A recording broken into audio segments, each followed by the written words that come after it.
Fala pessoal, estamos aqui para mais um vídeo. Meu nome é Arthur, eu sou analista de valores imobiliários e hoje a gente vai fazer um vídeo diferente, né? Fora do padrão. Hoje a gente vai falar sobre os resultados da Copersucar. Sim, Copersucar.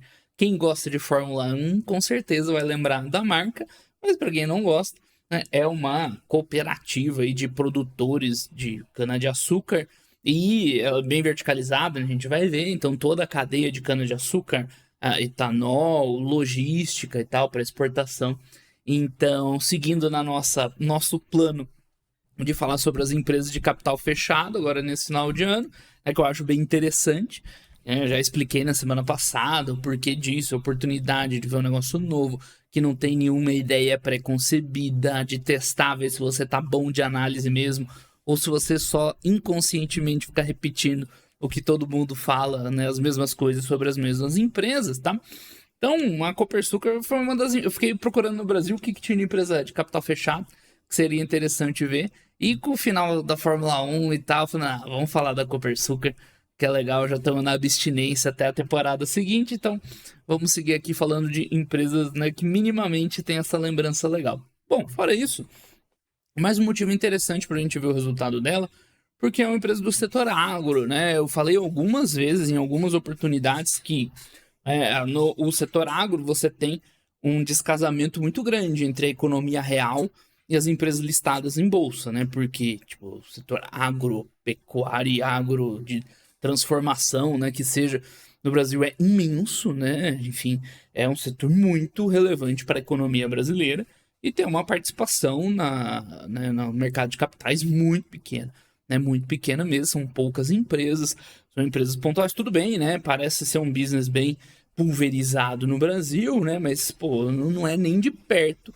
né? O Brasil tem uma vocação muito boa para ter muito sucesso aí, né? Empresas de sucesso que trabalham aí nessa área, só que simplesmente o mercado de capitais não conversa, né? Com o agro, já falei isso várias vezes, a pessoa tem dificuldade de entender várias das empresas e tudo mais, né? Tanto que, enfim, a boa parte das empresas de capital aberto ainda são bem recentes, fizeram IPO recente, você vê que o mercado tem dificuldade de entender o que é interessante, o que não é. Teve aquele surto ali, né, com os Fiagro da vida, enfim. É uma experiência muito ruim. E eu sempre falei que é um setor que é legal a gente olhar, acompanhar e ir analisando, porque eu não acho impossível que no futuro apareçam, sim, empresas excelentes, espetaculares, né? Dado toda a relevância que tem, né, todas as questões favoráveis que a gente tem no Brasil para essas atividades. E quem não souber analisar essas empresas vai estar perdendo, né? Vai sair muito para trás. E outra coisa que é muito, que faz bastante diferença para a gente, quando você pega esses setores que o mercado não entende direito, é onde você consegue pegar essas grandes distorções, né? Então, você me fala ali das construtoras, das empresas agro, né? O mercado não liga, não tá nem aí, não quer entender ou não consegue entender. Se quisesse, entenderia, né? Mas, enfim, não sei o que acontece. O mercado deixa para lá. Então, nessas distorções que você acaba achando as grandes empresas, assim, que são empresas excelentes, que não estão cobertas pelo mercado, tá certo? Então vamos falar da Copersucar. Como é que você faz uma análise? Eu tenho certeza que a galera fica desconfortável com esses vídeos. A galera, na verdade, nem assiste, né? Eu vi a primeira semana que eu fiz live de empresa de capital fechado, um desastre. Ainda tem um desastre de views, né? De gente assistindo. Ainda tem um fator ainda que são empresas do exterior. Naturalmente, quando eu faço vídeo de empresas do exterior, o número de views é muito abaixo, né? Então tem esse fator mitigante. Então vamos ver esse com uma empresa brasileira, tá? Mas é nítido, assim, como o pessoal fica desconfortável em ver algo diferente, ou olha assim, para que eu vou ver esse vídeo se nem tem como investir na empresa, nem tenho o que fazer, né? Infelizmente, essa mentalidade, né? Essa é a mentalidade das pessoas que estão aí, né? Ao invés de querer aprender, aproveitar uma lição valiosa aí para aprender, né, acaba achando que é tempo perdido. Mas enfim, como é que você olharia uma empresa como essa aqui? Como qualquer outra, né? Por isso que eu falo que é importante, é um teste muito válido, sim. Tá? E vai fazer a análise da empresa como qualquer outra. Vai procurar, vai ver o que ela faz. Ah, mas eu nunca vi uma empresa que produz cana.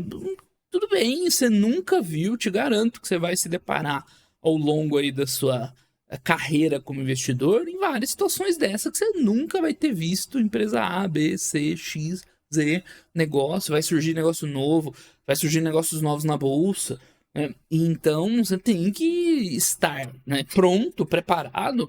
Opa, apareceu uma empresa aqui diferente, vamos ver o que ela faz, como é que ela faz, tem alguma vantagem competitiva, não tem, tá? Porque senão o que vai acontecer? Você só vai fazer isso com as empresas que já estão por aí, você já tem, né, uma ideia preconcebida, ou então, né, quando vem um IPO, né, a galera cai igual uns trouxa, igual uns patos na conversa dos vendedores de IPO, que não sabe, né, analisar negócio novo, né? Então, assim, o problema não é o IPO, o problema é que a galera cai igual uns patos, né, nas falácias da narrativa aí que o pessoal traz, certo? Então, é uma habilidade importante de desenvolvendo, de saber analisar um negócio mesmo que não tenha, né, nada já pré-feito no mercado. As pessoas hoje em dia fazem muito pouca coisa original, né? Replica tudo quanto é tipo de análise, de comentário e tal, mas fazer análise original mesmo, né, não faz, né? Então, esse é um problema bem grande no nosso mercado de capitais, né? Um dos motivos pelo qual ele não é tão desenvolvido. Então, o que você faz? Ah, não conheço nada. Beleza, pessoal, vocês têm internet aí, né? Vocês estão me assistindo. Então, vocês têm internet. Aí é só olhar, né? Ver o que a empresa faz, como é que é o negócio, e vai desenrolando, né? Na verdade, nem tem nada de muito difícil aqui, porque não é tão diferente do que a gente vê, por exemplo, a Brasil Agro produz muita cana, né? É das principais culturas da Brasil Agro, então você tem ali uma empresa de capital aberto que tem tudo ali pronto para você ver, mas qualquer coisa você vai na internet e vê como é que é o modelo de negócio, como é que funciona. Então, basicamente, né, ela funciona como uma cooperativa, né, de vários produtores individuais e a empresa, né, naquele modelo cooperado, que ela, né, junta todo mundo, né, para negociar em conjunto, para vender em conjunto, para fazer logística em conjunto. Já dei aqui, né, essa dica aí, esse spoiler, que é uma empresa bem verticalizada, mas é interessante. Então tem o produtor lá na ponta, né, depois você tem um produto, então ela chega a vender cana, transforma em etanol, vende etanol. Vamos ver aqui ó, os produtos, né? Então, enfim, tem uma participação logística, né, bem relevante. Então a verticalização vai até ali aquela venda lá na frente, né? Tem uma transformação, né? O etanol é uma transformação simples, uma transformação de produto primário. Então é basicamente isso que ela faz, né? Ela, né? Os cooperados, né? Plantam, produz e ela uma parte transforma etanol, né? Transporta e vende, tá? Então não é difícil de entender, certo? Aí você, mas como é que eu vou achar vantagens competitivas? É o que eu sempre falo, a gente vai procurar nos números, porque nas histórias, né, é a história da falácia da narrativa. É pra contar a história que for, que o negócio é espetacular, e se você não vê nenhuma evidência para isso nos números, né, não quer dizer nada. Então a gente vai olhar, na hora que chegar lá, vamos seguir a ordem aqui da análise, tá? Então, esse é um relatóriozinho bem simples deles, da última safra aqui que tem disponível, tá? Mas é a mesma estrutura de qualquer outra empresa do mercado. Vai ter uma mensagem da administração, os destaques, né? Assim, ó, né? Tudo bem, é tudo mais simplesinho e tal, né? A empresa não vai gastar tanto tempo, tanto recurso, porque né, é uma empresa capital fechado. Mas tem tudo que a gente precisa, os destaques, depois, né? Aqui tem uma DRE resumida nos destaques, depois tem as DREs completas, tem as notas. Cara, igualzinho analisar qualquer outra empresa. Mas não tem no Fundamentei. Não tem no Fundamentei, por isso que vocês têm que saber buscar na fonte a informação. Sempre que tiver qualquer dúvida, qualquer ponto para esclarecer, você tem que ser capaz de buscar na fonte, que é o que a gente está fazendo aqui, tá? É o exercício que eu estou propondo aí para vocês. Enfim, mensagem de administração tranquilo, né? Com produtividade, referência, necessidade de fonte de energia limpa, né? Tem esse lance desses ventos favoráveis aí de longo prazo. Então, ali, acontecendo as coisas na geopolítica, projetos de lei, mobilidade. Lembrando, né, tudo isso, claro, é favorável, mas, enfim, né, não adianta você ter esse tipo de coisa se a empresa não é rentável, né? Mas, enfim, calma, já vamos chegar nos números mais para frente. Então, mais cooperações de baixo carbono, né, pilares, neutralidade, ecossistema inovador, representante produtor brasileiro e tudo mais. Promovemos solução em escala de energia. Mais uma aí para ferrar a galera que assiste no celular, né? Porque é nesse modelo né, que tem 2 colunas, fica bem pequenininho. Soluções de escala, movimentamos 13 milhões de toneladas de açúcar, 17 bi de etanol. Dá uma olhada assim, só pra gente comparar um pouco. Você tem empresas aqui de álcool, né, de capital aberto, né, São Martinho e qualquer outra, tem mais uma. E Jalles Machado, né. Então, enfim, não é bem a mesma coisa, né, porque não é cooperativa, não tá junto ali do produtor e tal, mas só pra gente ter uma noção do tamanho, da escala. Então, por exemplo, ela é bem menor que a São Martinho. Tamanho, assim, número de resultados não muito diferente aqui da Jalles Machado. A gente já vai ver EBIT. A receita dela é bem maior, né? Mas, tipo, a receita dela é bem grande já, adiantando os números aqui. Enfim, deixa lá, vai, vamos ver os números mais pra frente. Mas acaba sendo uma empresa de um tamanho relevante, tá? Não seria um absurdo essa empresa ter capital aberto, não.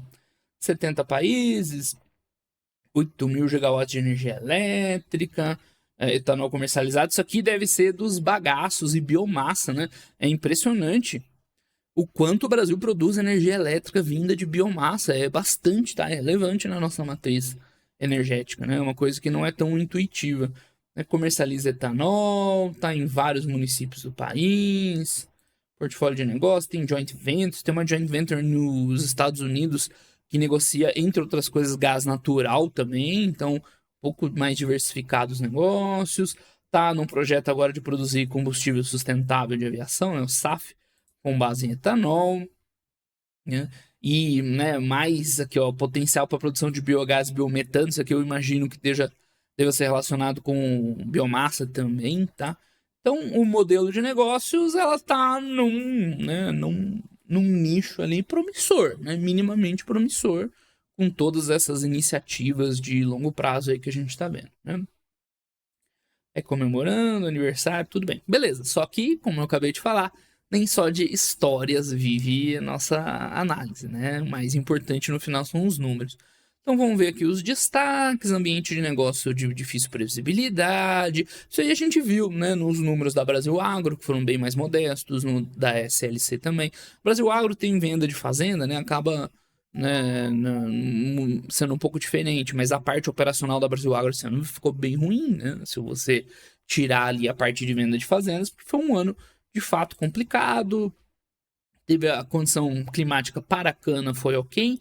Lembrando que isso aqui depende de região, tá? Então aqui não dá para traçar um paralelo 100% ali com Brasil Agro, com SLC da vida, né? Mas enfim, cenário difícil de preços e tudo mais. A produção de etanol em si foi positiva, né? 11% superior, tá? Eles ainda têm um pouquinho de etanol de milho e tal, bem interessante, né? Na verdade, um pouquinho não, bastante, né? Bastante coisa. Açúcar, ó, tá no nome da empresa, né? Copersucar, né? Que tem um equilíbrio entre preço de... É complexo, né? Preço do álcool, preço do açúcar. Então, quando tá mais favorável joga para o outro. O preço do álcool, etanol, né? Combustível, depende do preço do petróleo, porque vai ter a concorrência direta. Então, é uma economia, assim, bem complexa de formação de preço, né? Eu marquei aqui sem querer o sublinhado aqui, né? Não tem significado nenhum, mas enfim. Tá, foi otimizada, um mix, esse mix que eles estão falando é isso, tá? O quanto da produção foi para açúcar e o quanto foi para etanol. Então foi quase meio a meio, né? 48,9, que foi maior do que o ano anterior, 42 milhões de toneladas de açúcar. Então quem quiser ir lá comparar os números, né, operacionais com a Jalles, com, né, São Martinho, né? São empresas diferentes, mas para ter uma noção, eu não vou fazer aqui porque são duas empresas que eu não acompanho, né? Mas enfim, quem quiser lá dar uma olhada. As usinas sócias demonstraram uma vez, então eles trabalham, né, parceria com o produtor e com usineiros, né? Então é interessante esse modelo, né, de parceria. Eficiência suas operações, moagem recorde de cana-de-açúcar, crescimento. Então, teve uma grande oferta de produtos, né? Fluxo de exportação.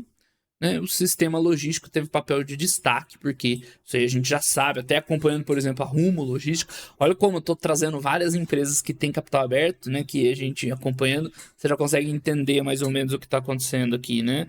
Enfim, então a gente sabe por acompanhar a Rumo e a Kepler também, que essa parte logística é um desafio, é um desespero, na verdade, quando você tem um momento da safra, que é o momento que todo mundo quer vender, tem o produto para vender, precisa vender o produto, então se inunda de oferta, o preço cai, o produtor consegue, né, uma margem mais baixa, o custo do frete fica muito alto, né? Então a gente sabe mais ou menos como isso funciona. Então, por eles terem um sistema logístico integrado, né, isso acaba dando uma vantagem competitiva, né?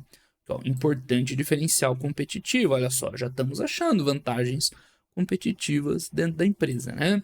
Movimentação de produtos, blá blá blá, ganho de capacidade estática lá, armazenagem, né?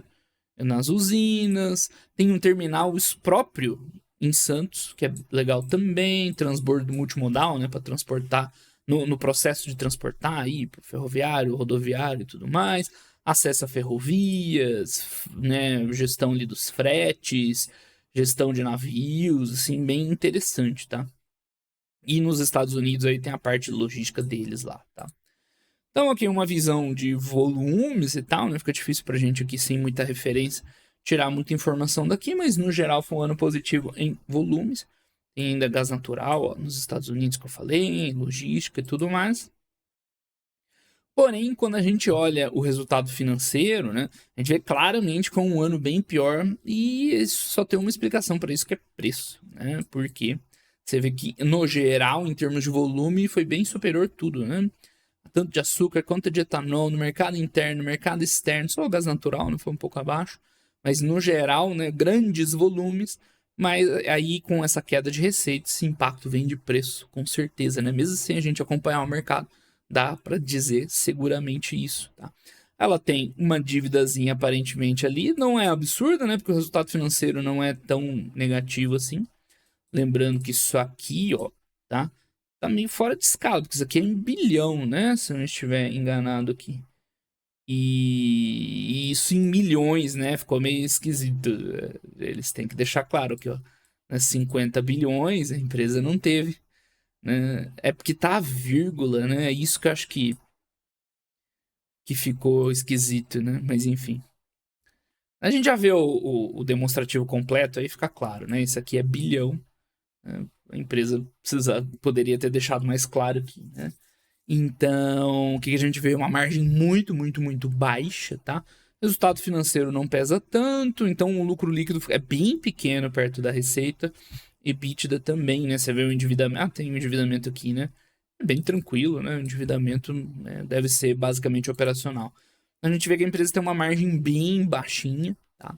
Já vamos discutir melhor. Depois a gente olha aqui. Vamos olhar aqui já, tá? Para tirar essas conclusões, porque, enfim, né, é o que acaba fazendo mais diferença.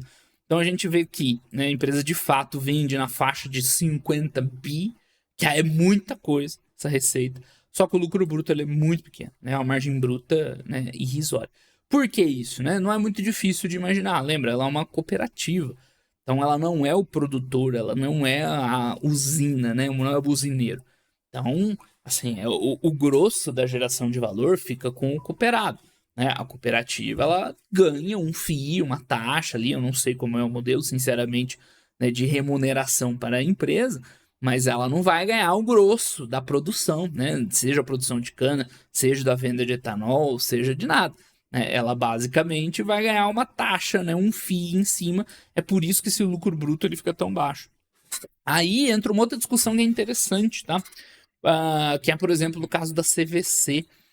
A CVC, se você não tem nada a ver, né, CVC com o Copersucar, mas é um dilema contábil mais ou menos parecido, porque o que a CVC vende no caixa dela ali, na maquininha lá da agência, no site, é o pacote, mas o pacote, passagem, o que seja da CVC.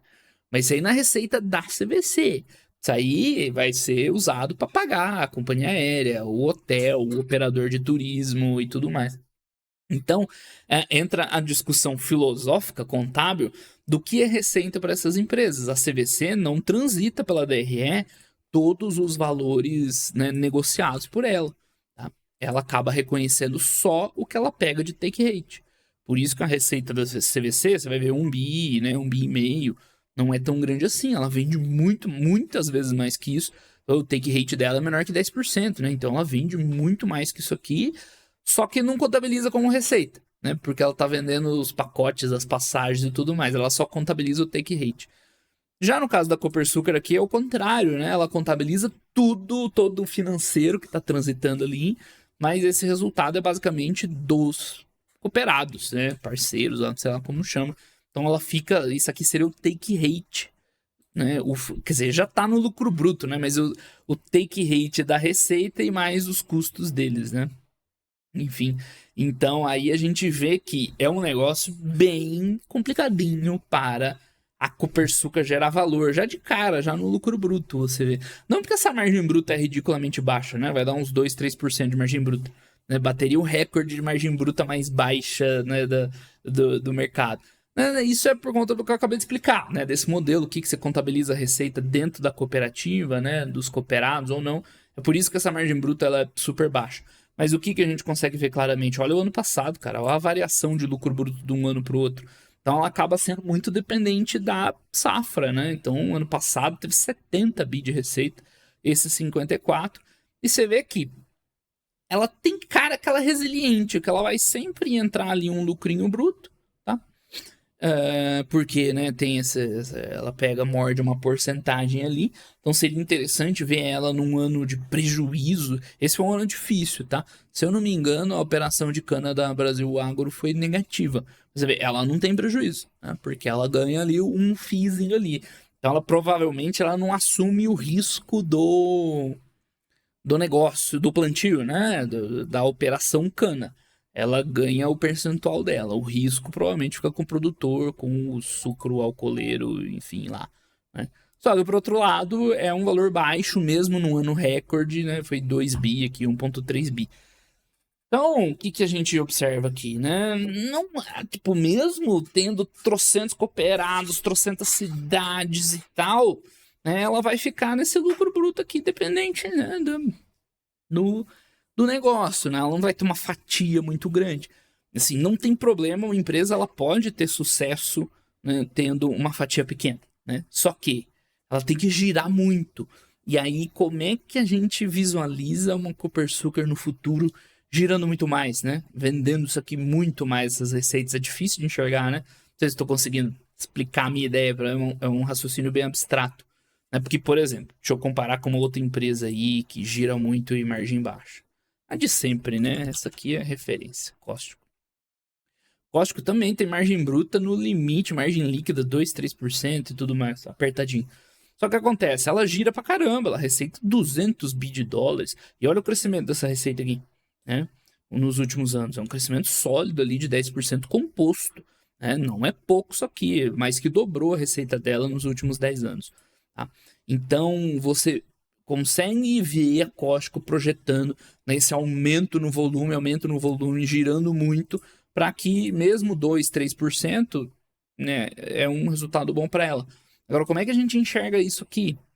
Né, se ela já é gigante, como é que ela vai faturar muito mais que isso? Claro, vai ter safra mais favorável, menos favorável, preço favorável, mas tipo, dá para imaginar, né, isso aqui dobrando nos próximos anos? Eu não sei, não sou especialista no setor, mas não me parece ser tão fácil como, sei lá, uma Costco dobrando, né, a receita dela, né, no longo prazo. Enfim, às vezes né, é que aí entra no limite ali do conhecimento.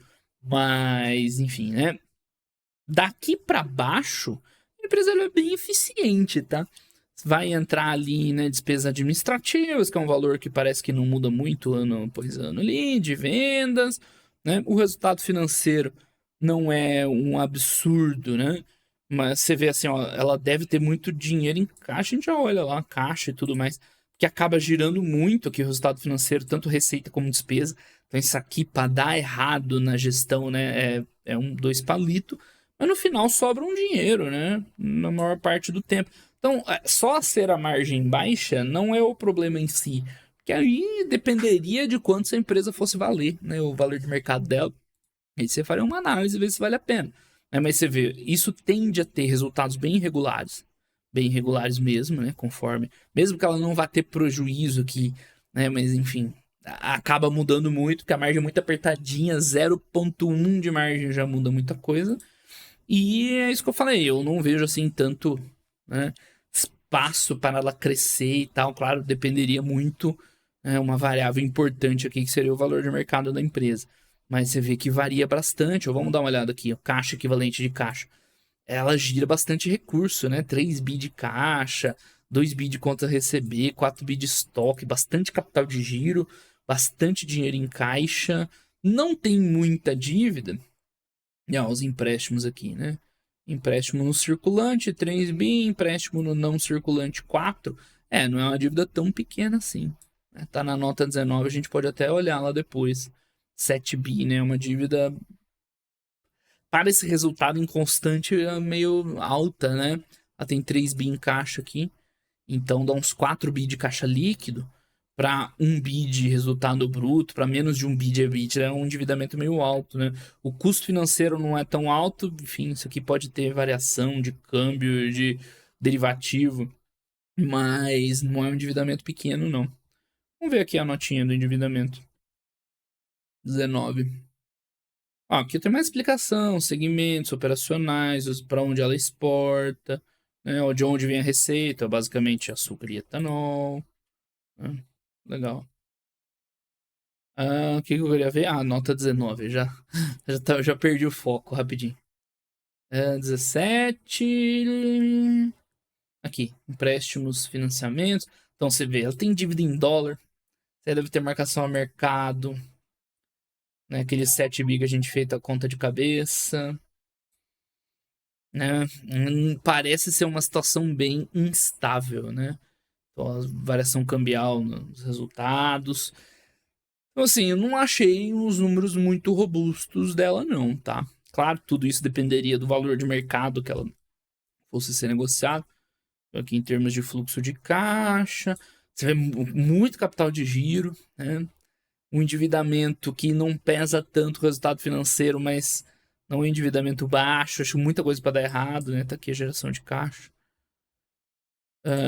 Enfim, né? Não me chamou muita atenção, não. Não me cresceu os olhos.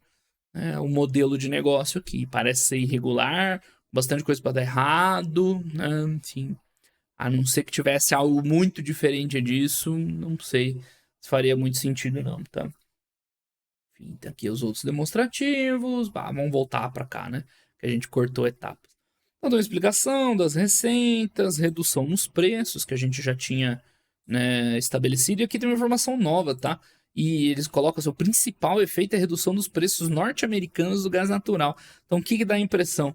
Que esse foi um ano, né, excepcionalmente forte do gás natural lá nos Estados Unidos, que nem é o core business da empresa, mas que, tipo, abriu muita margem, como ela tem uma margem pequena, acabou influenciando muito 22 e 23, né? Então, na verdade, é pior um pouco do que a gente tinha visto, caso de fato, né, a boa parte do resultado desse resultado de 22/23 tenha vindo desse preço anormalmente alto de gás natural, né? Você vê, ó, estabilizou os conflitos lá e os preços voltaram ao normal. Enfim. Eco Energy é a joint venture deles nos Estados Unidos, que eles vendem biocombustível e gás natural também, tá? Então, crescimento robusto das receitas em 2008, ó, então ela tinha 3 bilhões de receita para 75 bi, né? Que crescimento de volume insano, né? Talvez eu esteja subestimando essa capacidade de crescer no futuro, não sei, tá? Hold de operações especializadas, investimentos refletidos em demonstrações financeiras por equivalência patrimonial. Por enquanto, né, é bem pouco equivalência patrimonial, a gente viu aqui. Cadê? Ó. Não é relevante, tá? Mas. Tá aqui o resultado controlador, consolidado, beleza. Enfim. Nada muito relevante, né, nos ajustes aqui. Mas enfim. Voltando lá. O que mais tem de bom? Produtos no Centro-Sul acima do esperado, ambiente de juros, impactaram os custos, né? Então, no Brasil também teve uma questão preço importante. Então, teve chamada de margem no hedge, e não sei o que, equilíbrio com preço de gasolina, volumes. Não foi um dos mais auspiciosos, né? Então, a equivalência patrimonial está dando prejuízo por enquanto. É um lucro líquido fraco, né? Com resultado sucroalcooleiro fraco E o gás natural lá, que foi excepcional no ano anterior, e não é fraco também, tá? Mas ainda assim é o quinto maior lucro líquido da história da empresa.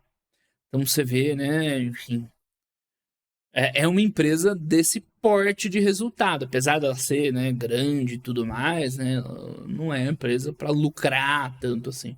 Então, a EBITDA a faixa de 1 bilhão, mais ou menos. Bom, muita volatilidade de preço de commodity, estabilidade dos resultados operacionais, o que é verdade, né? Ainda precisaria um pouco mais de detalhe, a gente ver esse negócio aí, né, que eu tava explicando lá, dela ficar com uma parcela e tudo mais. Mas, enfim, dá pra ver que ele é sólido, mas mesmo assim acaba variando muito ainda, né? Então, o resultado financeiro pesou, teve impacto cambial, o endividamento, né? Enfim, eu acho um pouco desconfortável para esse tamanho de empresa. Aí que mais contratos para Eco Energy, venda de uma impressão de logística para o Grupo Ultra, outra empresa aí de capital aberto. E novos negócios, blá blá blá blá. Não, SAF e a Eco Energy com diesel renovável. Então, né, um resultado simples, mas olha o tanto de coisa que a gente conseguiu ver, né? Pô, valeu o estudo, cara. Foi bem mais interessante que eu imaginava. Quando eu peguei o PDF e vi que tinha 4, 5 páginas, né? Porque o resto é tudo nota e tal. Falei, nem vai dar pra fazer um vídeo, né? Mas dá pra espremer bastante coisa. Né? Então, o que, que eu achei olhando assim, né? Só esses números aqui, né? Daria pra ir lá e atrás de outros reportes anteriores para ver o comportamento da empresa, ir atrás de entender um pouco mais desse modelo de negócio, né? Como ela receita e apura esse lucro bruto. Mas dá para ver que apesar de sólido, acaba que esse lucro varia muito, né? Conforme as condições, principalmente de preço aí das commodities envolvidas.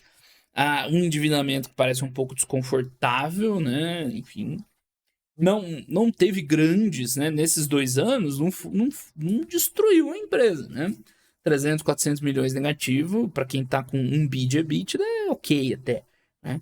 Mas, cara, você tem 7 bi de dívida, 4 bi de dívida líquida, dá a impressão que pode dar ruim, né? Essa administração. E acaba com o lucro bem pequenininho, margem baixa, acaba sendo irregular, então seria um investimento bem difícil, assim, eu acho, se ela fosse uma empresa de capital aberto, né? Teria que rodar num valor de mercado bem baixo, porque o EV, mesmo assim, seria um EV razoável, né? Já parte de 4 bi de endividamento para calcular o enterprise value, então teria que ser para 1 bi de EBITDA, né? Até quanto de valor de mercado você pagaria na empresa, né? A pergunta que a gente faz para as empresas de capital fechado. Então, não me parece que é o filé do agronegócio, né? Você tem empresas, por exemplo, de capital aberto com negócios mais interessantes. Mas, né, enfim, se fosse uma empresa que estivesse aí no mercado, podia ficar acompanhando, vendo as evoluções e tudo mais. Até que esteja errado sobre essa questão do potencial dela evoluir no futuro, né? Mas daria para ficar estudando. Negócio difícil, tanto é que eu nem vejo as empresas de álcool aí, São Martinho e a Jales Machado, né? Mas, enfim, não poderia analisar. E tem um monte de gente que gosta dessas empresas. Seria mais uma, tá? Aí, pessoal, tá vendo como é interessante? Como você consegue tirar umas lições legais aí mesmo de empresas de capital aberto, de capital fechado? Né? Então, de novo, reforçando, né? Não deixem esses exercícios mentais de lado, tá? É capaz de se aprender mais, assim, olhando uma empresa assim, do que olhando uma empresa da sua carteira, tá? Então, aproveite essas oportunidades. Beleza, pessoal? Por hoje era isso aí. Grande abraço aí pra todo mundo e até os próximos vídeos. Valeu!